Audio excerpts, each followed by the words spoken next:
साल 1983। समुद्र के बीचों बीच नाव से कुछ डाइवर्स ने अरबी समुद्र में छलांग लगाई। वो समुद्र की गहराइयों में कुछ ढूंढने जा रहे थे। गहरे समुद्र में सतह से कई मीलों नीचे उन डाइवर्स को कुछ ऐसा मिला जो पूरी दुनिया के लिए चौंकाने वाला था। एक विशाल नगरी देखने में ऐसा लग रहा था मानो आज के समय की कोई अर्बन सिटी। समुद्र के नीचे बसी ऊंची ऊंची दीवारें, सड़कें, मूर्तियां, महल और एक पूरा वेल प्लान्ड शहर। समुद्र के अंदर ऐसी नगरी देखकर वो सारे डाइवर्स हैरान हो गई। पत्थरों के सैंपल लेकर उनकी जांच करने पर पता चला कि ये पत्थर महाभारत के समय के हैं और ये वो नगरी है जिसके बारे में महाभारत में भी बताया गया है। ये कहानी है श्री कृष्ण के द्वारका नगरी की। तो दोस्तों, आखिर कैसे डूबी समुद्र के अंदर श्री कृष्ण की द्वारका नगरी जानेंगे इस वीडियो में। श्री कृष्ण की द्वारका नगरी के डूबने की मुख्य दो वजह मानी जाती है, जिसमें पहला कारण गांधारी का श्राप।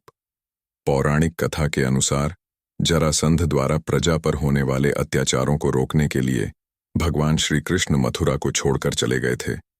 श्री कृष्ण ने समुद्र किनारे अपनी एक दिव्य नगरी बसाई। इस नगरी का नाम द्वारका रखा। माना जाता है कि महाभारत के 36 वर्ष बाद द्वारका नगरी समुद्र में डूब गई थी। महाभारत में पांडवों की विजय हुई और सभी कौरवों का नाश हो गया था। इसके बाद जब युधिष्ठिर का हस्तिनापुर में राज तिलक हो रहा था, उस समय श्री कृष्ण भी वहां मौजूद थे। तब गांधारी ने श्री कृष्ण को महाभारत युद्ध का दोषी ठहराते हुए भगवान श्री कृष्ण को श्राप दिया कि अगर मैंने अपने आराध्य की सच्चे मन से आराधना की है और मैंने अपना पत्नीव्रता धर्म निभाया है, तो जो जिस तरह मेरे कुल का नाश हुआ है, उसी तरह तुम्हारे कुल का नाश भी तुम्हारी आंखों के समक्ष होगा। कहते हैं इस श्राप की वजह से श्री कृष्ण की द्वारका नगरी पानी में समा गई। और दूसरा कारण ऋषियों का श्राप। एक बार महर्षि विश्वामित्र, देव ऋषि नारद, कण्व द्वारका गए। तब यादव वंश के कुछ लड़के ऋषियों के साथ उपहास करने के प्रयोजन से श्री कृष्ण के पुत्र सांब को स्त्री वेश में ले गए और ऋषियों से कहा कि यह स्त्री गर्भवती है। आप इसके गर्भ में पल रहे शिशु के बारे में बताइए कि क्या जन्म लेगा। ऋषियों ने अपना अपमान होता देख श्राप दिया कि इसके गर्भ से मुसल उत्पन्न होगा और उस मुसल से समस्त यदुवंशी कुल का विनाश होगा।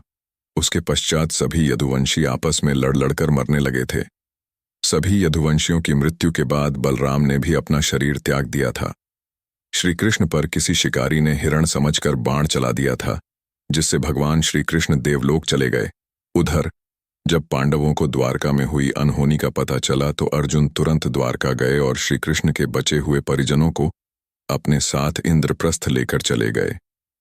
इसके बाद देखते ही देखते पूरी द्वारका नगरी रहस्यमयी तरीके से समुद्र में समा गई।